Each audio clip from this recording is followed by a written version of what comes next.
All right, welcome back to the What the Puck podcast. We got Trenton and Andy in here, and we are going to talk about Olympic hockey. USA! Woo! Yeah, USA. We are going to touch on the women's championship game. We'll kind of talk about how the teams got there and stuff, and then we're going to get into the men's game.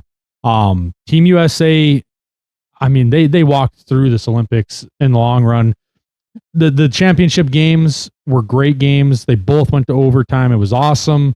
But getting there, I mean, the women's team, they looked totally dominant. The women's team just dominated everybody. They straight up steamrolled from puck drop to the end of the game was straight steamroll. And it figured that the championship game was going to be a 2-1 because I felt like watching Canada, they got steamrolled by our women.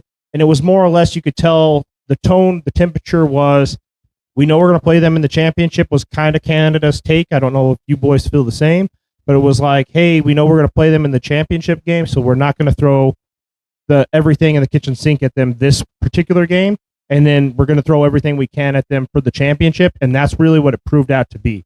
And it was a really close game. I mean, 2-1 overtime win. Yeah, it was a great game. I mean, the first time they played, Canada lost 5-0. Yeah. It looked like they didn't even belong on the ice with us, but it was one of those things you kind of felt where it was like Canada knew we were steamrolling everybody already, and it was just, all right, we're gonna lock in our semifinals, go into the finals, take the number 2 seed, and we'll concede this first loss, and then we're gonna give you everything we can for the championship. Right. Well, I mean, first off the bat, let's talk about how they got there. Okay. In the preliminary round, Team USA's women's, they played Czechia, they won 5-1. Or 5-1, yeah. They played Finland, they won 5-0. Mm-hmm. They played Switzerland, they won 5-0. They played Canada, they won 5-0. When you add that up, that's 20-1. Yep. 20 goals, they gave up 1. Now in the quarterfinal, they played Italy, they won 6-0. In the semifinal, they played Sweden, they won 5-0. And then in the championship, the gold medal game, it went to overtime, but they won 2-1 against Canada. Yep. Now, when you add that up, that gives you, let's see here, we got 20, 26, 31, 33-2. Yep.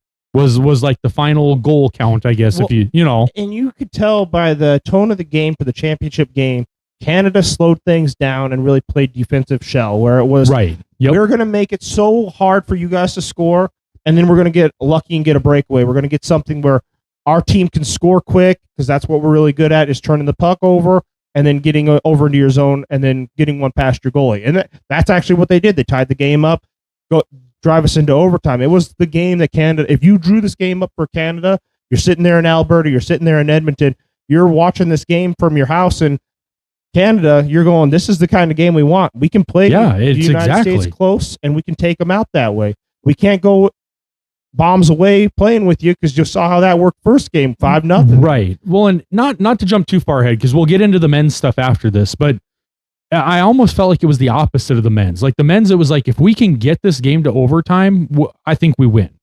Because I think our 3-on-3 game is better than their 3-on-3. Well, the 5-on-5, I mean, they were tough. So the men's was the exact opposite, where we had to play them close. We knew that they were the better team skating. No, that's what I'm saying. We had to play so much tighter. We played the exact same game that Canada played against our women. It was so funny to watch, because it was just like, you could tell that the strategies were the same. It was just two different countries in two different plays. Yeah, and that's what I was saying was the men's game, we had to play Canada close to get it to overtime. In the women's game, Canada was in the position that the U.S. men was in. Yeah. We're not going to beat this team 5-on-5. But if we can get them to overtime, I like our chances better there, which in the long run, they ended up losing in overtime. But I think they had a better shot in overtime. You had such a better chance, too. I mean, it was one of those things where you're playing for the overtime so that we have more breakaway shots. We're playing the 3-on-3. We can get more open ice. We can get our players open, and that's just what both teams are kind of playing for. And it's kind of weird to me, because most sports, I don't look at any sport and be like, oh, I want to play for overtime. You want to play for the win in any sport. But in these particular games, it just seemed like, oh, we almost need to get this game to overtime for us to have the better shot. Like, and it was weird. It was weird. You watch, okay, so the men's hockey, we scored the first goal, and then we go the rest of the game, and then Canada goes and ties it up. The reason why we were playing for overtime was just because of that right there. We knew Canada was so lethal that if we scored a goal, they were eventually going to match us. Exactly. So yes. You're playing for overtime because then you slam the door. We can score the next goal and slam the door on your face. And it's over. And it's over with. So let's play for overtime and play for sudden death instead of, all right, let's score a goal and then we want to be up 2-1 going into the third with 2 minutes left, and then they empty their net. Well, we all knew, we talked about this beforehand, Canada's weak Achilles heel was Jordan Binnington. I mean, their goalies were the weak spot on that team. So the United States, smart strategy is we don't want to have you pull your goalie and get 6 skaters on the ice because you're just so hard to beat with 5 skaters, let alone a 6th. Right. And then you're talking about old Hellebuyck over here having to play out of his skull, making 6 stick saves, everything on his head. He's the one who saved us that entire tournament. I mean, what did he have? 50 shots that they shot on him? Unreal amount. I can't even remember the exact number. I can look it up. It was like around 42 actual shots on goal, and they had over 150 shots on net. Like, well, on in general at our zone, and just crazy play by Hellebuyck. And I mean, you're talking about people getting posters and wallpaper of that stick save, Hellebuyck just putting the pad out and stopping that puck. You're talking about we are that close to being losers in this game, and instead he gets the paddle down, boom, different game. So Canada had 42 shots on goal. Yeah. So I mean, I can't. I mean, just quick look. I can't find the number of just shots. But I mean, 42 shots on goal. That's unreal. And dude, Hellebuyck, that stick save, that is like an iconic moment in American history now. Like that's gonna go down in American lore. And same with the overtime shot. But let's get back to the women's here real quick. Okay, let's finish up on the women's and then we'll get to the men's. So this gold medal is gosh, let me pull it up. It's the 3rd gold medal by the USA women's hockey. Yep. We won it in 98. We won it in 2018 and now in 2026. This game for women's hockey, this was huge. This was huge, guys. Huge. I really believe that with the PWHL starting up a couple years ago, women's hockey has been getting big in the United States. It's getting big. Well, and you look at college ball. I was just going to say the college game is getting big. Yeah, you look at college women's hockey, that is getting huge. Yes. And it's just moving in a great progression for women's hockey. And I think, I mean, we've talked about this on previous podcasts, but these teams in Florida, these teams in Colorado, Vegas, I mean, you're repping Vegas right now. Like, you're talking about these Southern teams getting good. The Dallas Stars, I mean, the Dallas Stars, that trade deadline and them really going for it. You're talking about Southern teams getting good.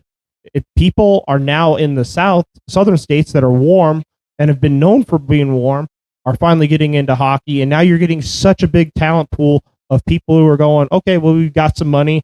Now we've got ice rinks in these warmer climates, and then they're becoming hockey players. Right. And now they're going to college programs to go into the Olympics for the women. I mean, these women Olympians, they end up going immediately from this straight to another tournament. Like it's just no rest for the wicked over there. Well, and I mean, Andy, being from Minnesota, I'm sure growing up you saw a lot of women's hockey in high school and stuff. I mean, women's hockey is a big thing in Minnesota and always has been, right? Especially at the high school level. State of hockey, man. Yeah. I know in high school, I think we had a girl play hockey. She had to go over to Brainerd to play, and because I think that was the closest women's team. But it's a big thing. It is, yes. Women's hockey has been getting bigger and bigger. I mean, it's just like any women's sport. I mean, women's basketball is getting bigger now. Like all these, there's professional softball leagues starting up. There's volleyball. Like you're starting to get more traction, and these women are doing stuff that are unseen, and so it's fun to watch because I think it's an exciting time for the sport because it's already exciting for men because you're getting the next top class, but you've never had that top class for women. So it's who's going to be the standout? Who's going to be the Michael Jordan to start the era? Who's going to be the Wayno? Who's going to be that person that galvanizes women? And I mean, so like WNBA, everyone flocked to Caitlin Clark. Like she was the one the chosen one. She's the Michael Jordan. She's the one who was killing all these shots and just making the game exciting. So it's fun to see women's hockey getting popular. And then it's, well, who's going to be that chick? Who's going to be the girl who ends up really popping the sport off the page, and you're going to start watching. Right. And I gotta give props to the women's goalie. I mean, look at all them shutouts. oh, I know the women's goalie She gave up 2 goals the entire tournament. So the other 2 goalies were Gwyneth Phillips and Ava McNaught, but Erin Frankel was the starting goalie. Trenton, you had a pretty cool stat you were talking about. What was her save percentage? Her save percentage was .980. Crazy. This the roof. I mean, you look at the goal she allowed. She only allowed like 2. I mean, she was playing on her head. She was not letting anything go by her. She was the brick and mortar in front of that net. I mean, if you could build a wall, as some people would say, it was her. Well, and I just wanted to touch on something real quick with her. So like you said, 0.98. It was 0.9798 save percentage. Yeah. That is unreal. She also she set a single Olympics record for the most shutouts with 3. This girl, unreal. So I believe she's the starter for I want to say the Boston team in the PWHL, if I remember correctly. I believe so. And she's just, I mean, lights out. Like you said, man, this women's team, absolutely dominant. Andy, I wanted to throw it to you for a minute because I think you had a story to tell us here real quick. Yeah, I was just going to say, when I was going to college in Duluth back in, I guess 2012 or whenever the Winter Olympics was then. Anyways, some of the women hockey players are from Canada, and that year they won gold. And so I remember some of the hockey players showing off their gold medals. So that was kind of cool. That's awesome. Was there a girl from Minnesota Duluth that was playing then, or? Yeah, I believe so. Okay. Yeah, that's crazy, dude. Winning a gold medal, like, I don't think a lot of people realize how like significant that really is. Like, this is, I mean, top tier. These girls are the best hockey players in the world. Obviously, it's why they're on the Olympic team. But this USA team, I'm telling you, man, I really think, like I said earlier, with the PWHL really picking up. We're in season 3, I think, of the PWHL now. Yes. Or going to be 3 or whatever it is. But I think it's the 3rd season. We're either in it right now or it's going to start. But the women's sports are really getting bigger and bigger and bigger every year. And things like this are significant. This is like the men's version of like the Miracle on Ice. Like, this is the time where young girls are watching this. And they're growing up and they're looking at that TV and they're like, I want to be her someday. And they're going to work their butts off for the rest of their life to get to that level. Like, and we're going to really see women's hockey take off because of this.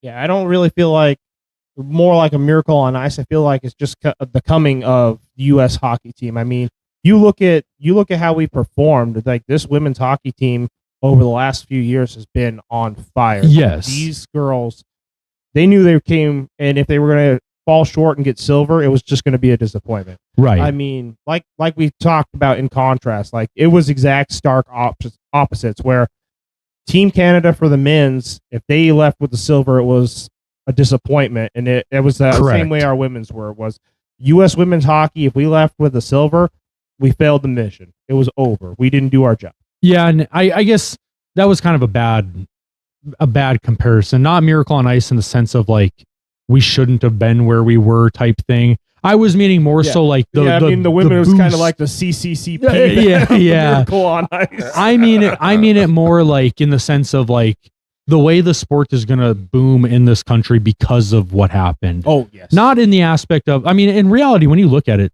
we should have won gold in the women's hockey. Oh, we had the far superior team. So that was kind of a bad comparison. That's on me. I'll take that one. But just a couple girls, I wanted to kind of say their names here. Caroline Harvey played awesome. Megan Keller, Layla Edwards was awesome. I wanted to talk about who was the girl. Don't forget about Taylor. Heasy? Oh, Taylor. Yeah, Taylor Heasy. Hilary Knight. Is she the one that broke the all-time goals record now?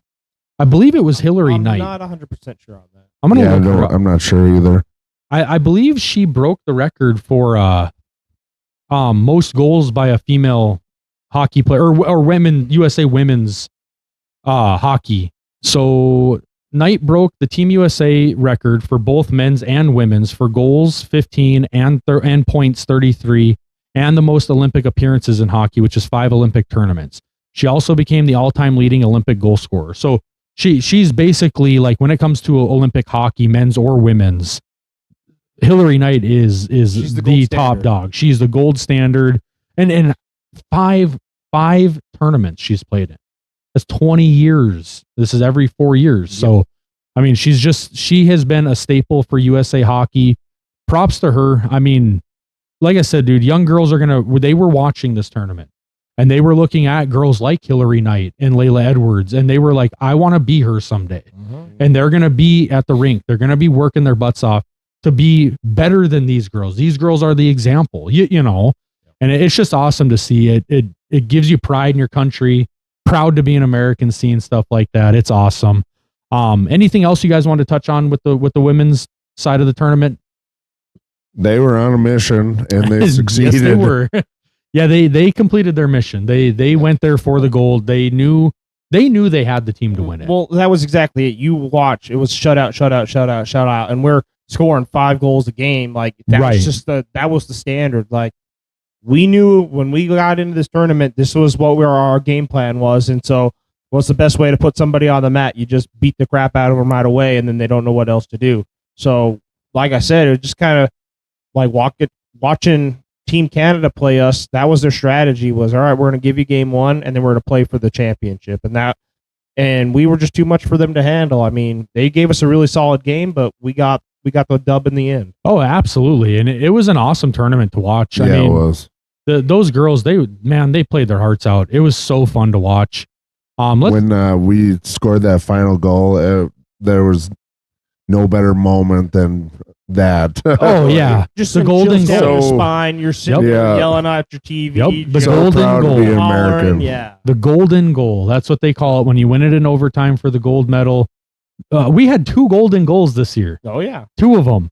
And now let's jump over to the men's. And you look in contrast to the men, we just lost 4 nations with the same thing last year. Like, bitter taste in our mouth. We knew we should have beaten them. We already beat them. I mean, we had 3 fist fights at the beginning of that game. we physically beat the first game, and then we beat them, and then we go on to the championship and lose it. So it was one of those, all right, there's a little bit of payback, a little bit of revenge. Yep.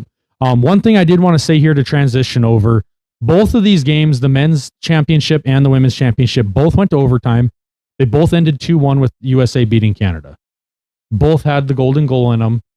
We can finally quit hearing about Sidney Crosby's golden goal. And now we're on to Jack Hughes' golden goal. Yeah. Team USA for the men's side. Absolutely. This game was unbelievable to watch. I was up at 6:50 in the morning just watching, getting ready to watch this game. Just watching the Team US men's hockey team throughout the entire tournament was phenomenal. Yes. I mean, the Hughes brothers, what a spectacular pair of brothers. I mean, without them and the Tkachuk brothers, I don't really know what this team would have done. I mean, you're talking about disruptors. You're talking about good defensive play, shooting the puck. I mean, you're talking about Jack taking a stick to the face, losing his teeth, getting a 4-minute penalty. It's like, these are the plays that you have to have players, let alone in an Olympic game. You're talking championship caliber type of game. That was just huge. And I mean, it was huge. I think the best thing that happened I saw after this was bringing Johnny Gaudreau's sons out on the ice and honoring him. Yeah, that was awesome. I mean, that's what our game plan was for the 4 Nations playoff. Yep. And just how awesome is that for the United States? We finally completed the goal. We got Johnny Gaudreau his championship, and we honored his sons. We honored him, and we brought it all back to just honoring that family, what they did for hockey, how they have just been good pillars of the community, and then on top of it, just unifying the team like this. You could tell that was kind of one of the glue pieces. Like, absolutely, we lost the 4 Nations, and it was heartbreaking. Like, I remember watching last year, and it just felt different. Like, when we lost that game, it just felt like, really, like, the story should have been completed. Like, we're the championship Johnny Gaudreau just died, and it was kind of one of the tributes, and then we finally completed on the biggest stage of them all. Yes, and the Gaudreau family tragedy was horrific. It's a horrible situation. No one, it's just terrible. I would not wish something like that on anybody. It's horrible. And to see those guys after the game skating around with his jersey in the air, going and getting his kids out of the crowd like that. Yep.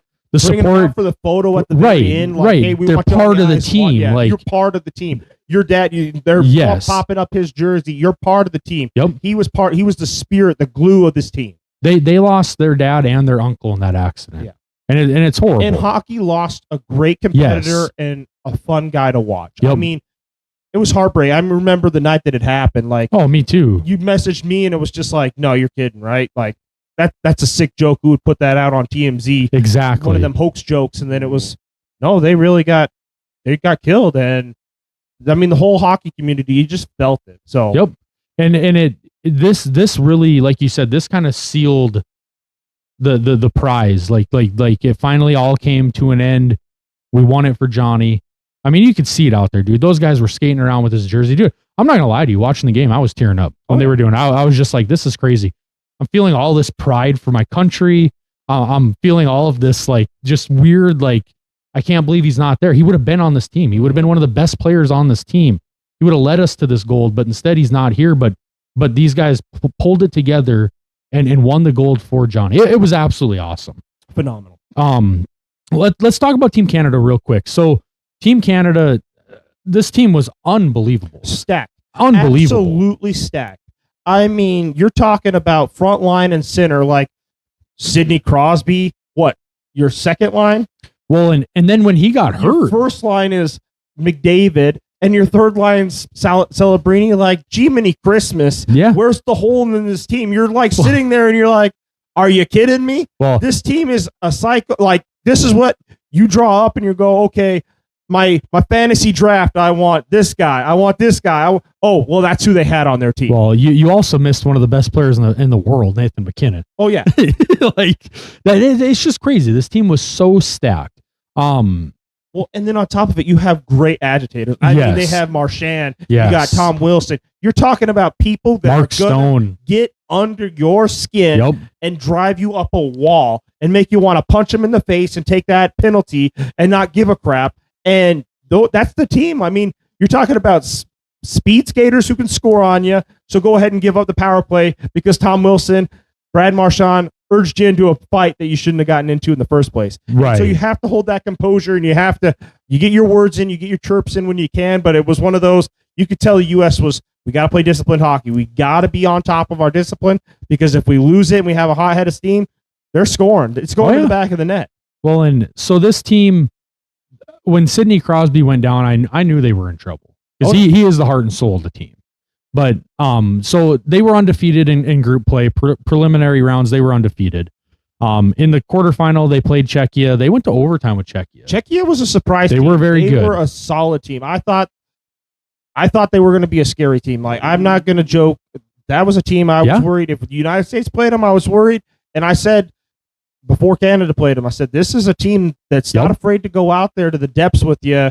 And all right, you're gonna have to beat us. And if you don't, we're going to take this thing forever. Well, and we saw a lot of overtime games in this tournament. Like there was a lot of overtime. So going into the overtime, I'm going to get people riled up here, but my biggest thing is how, as a Canadian, are you going to bash this when it's a 3-on-3 and you're going to keep complaining, well, we shouldn't play 3-on-3 for overtime. Well, that's what got you there in the first place to the championship game. So now you're going to bash it when it doesn't work for you. Well, guess what? We had to play the same rules, and that's what got us to the championship game. Exactly. And then when we get to the championship game, you guys let up too much open ice and got a puck in the back of your net. That's not our fault. Like we said it before, Jordan Binnington, your guys' goalies in Canada were your Achilles heel. Yes. And what did it prove out? You gave up a bad sloppy turnover, and it's in the back of your net because Binnington couldn't stop it. Well, and we said it in our roster reveal episode. We said that, like,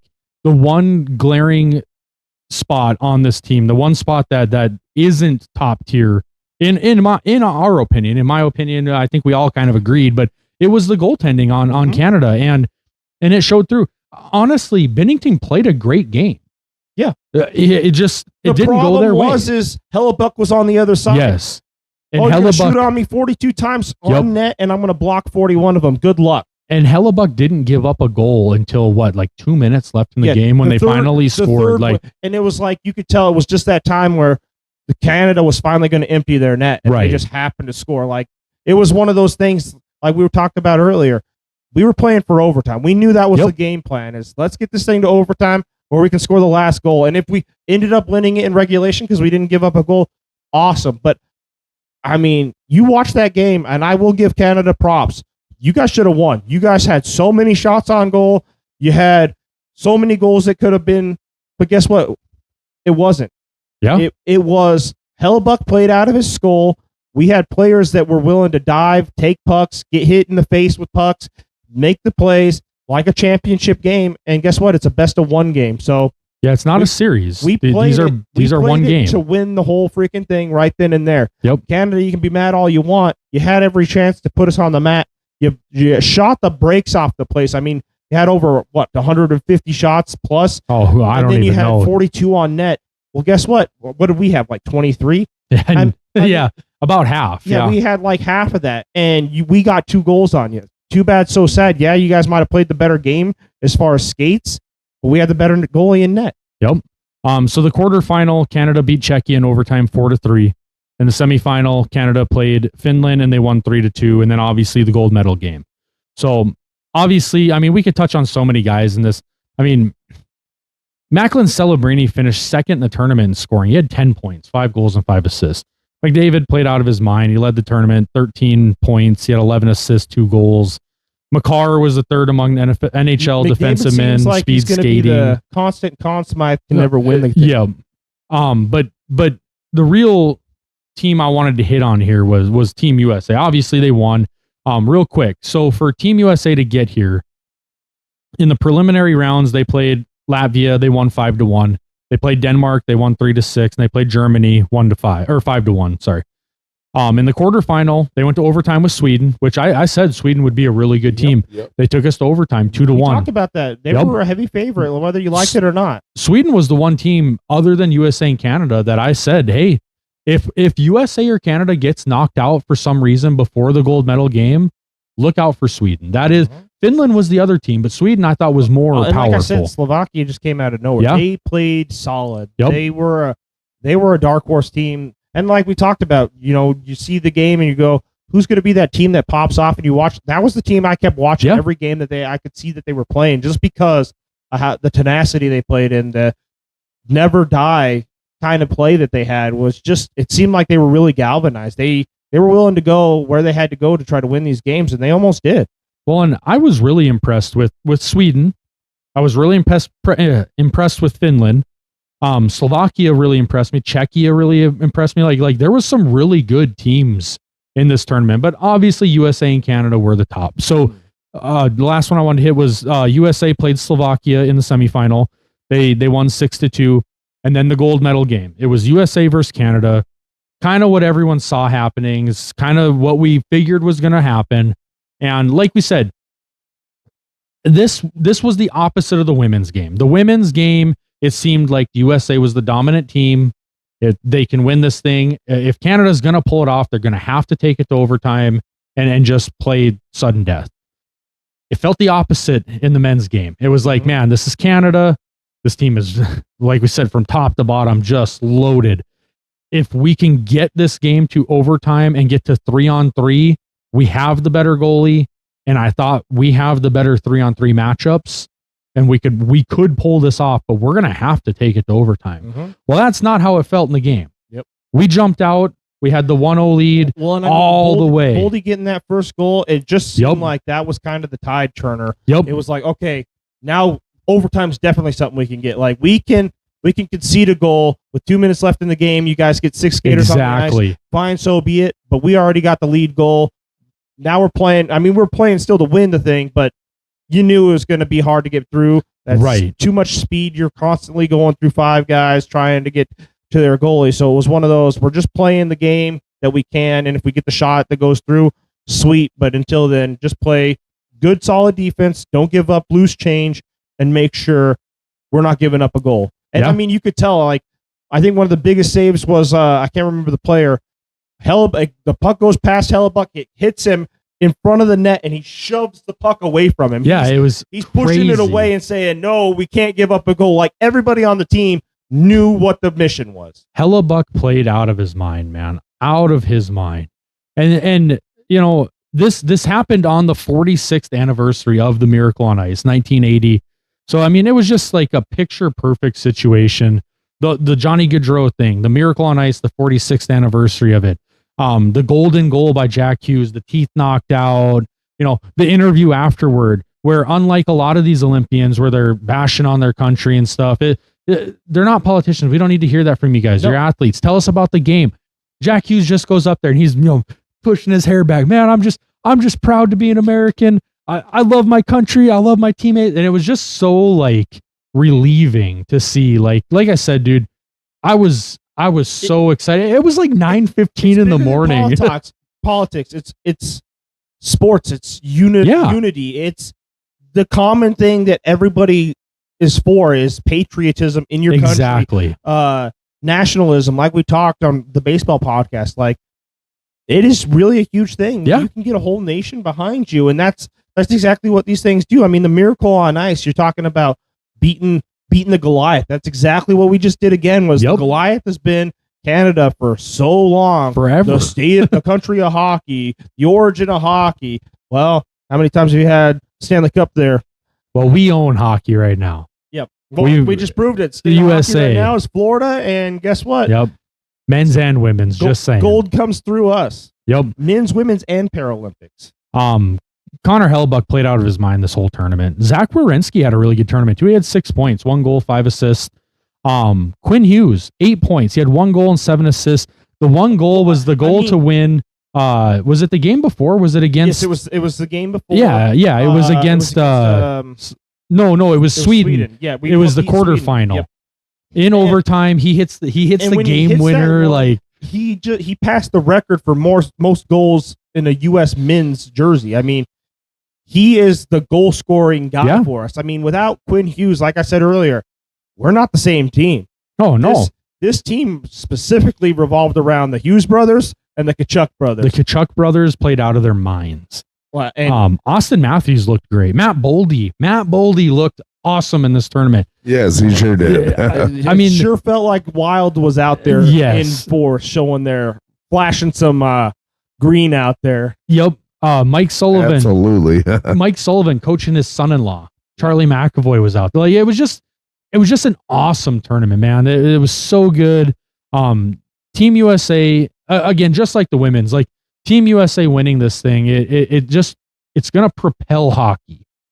Just like the young girls that were watching the women's team. There was young boys watching the men's game that were like, I want to be like him. I want to be Jack Hughes. I want my teeth knocked out, bleeding from the mouth, skating around with the bald eagle behind you. Like, it just felt so surreal. It was awesome. This was the most important moment in hockey, I think, for the upcoming future, because this actually held so much more weight, because if Canada wins it, Canadians have always flocked to hockey. It is their sport. I mean, you're looking at Shoresy, like that's where they revolve around. You go to their hockey stadiums, you just feel it. Yes, the it United feels different. States, it was one of those, it's a leaping platform for us. It's the diving board. Like, how do you get to the next stage in the United States and get people to buy in? You have to have big wins. Well, the last time we had a big win like this was the Miracle on Ice. Nobody expected it.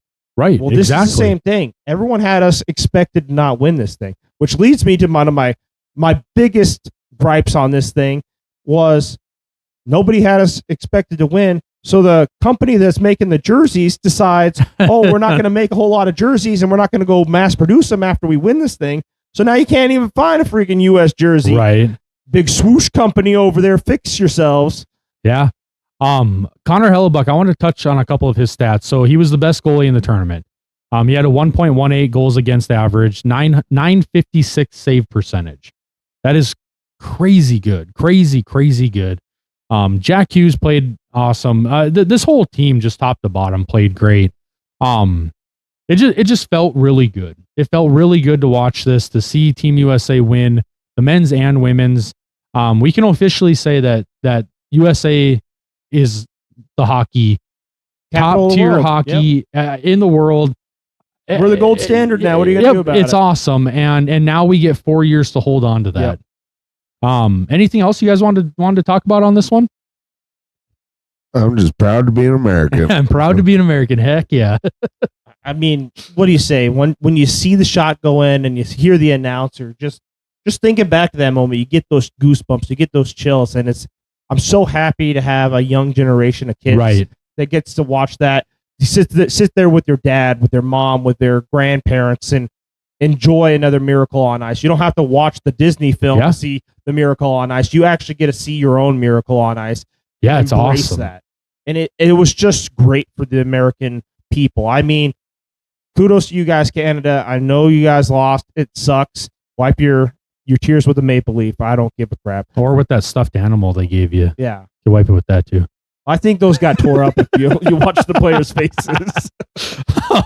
One last thing I wanted to say was at the end of the game, Mike Tirico's speech was awesome. It was very heartfelt. I don't know if he just did that off the top of his head or what, but it was awesome. That speech was great. I loved it. Just great. Proud to be an American. This was awesome, guys. USA. Number one. If you guys are liking the content, make sure you subscribe, hit the like button, leave us some comments. Let us know your thoughts on this tournament. This was so fun to watch, and we're just excited about it. We wanted to get this out there. I know it's a little late, but we wanted to get it out there so you guys just kind of knew our thoughts on it. And we want to hear from you guys what you guys thought on it as well. So make sure you subscribe, like the video. Thanks for checking us out. Have a good night, guys. Peace. Peace out.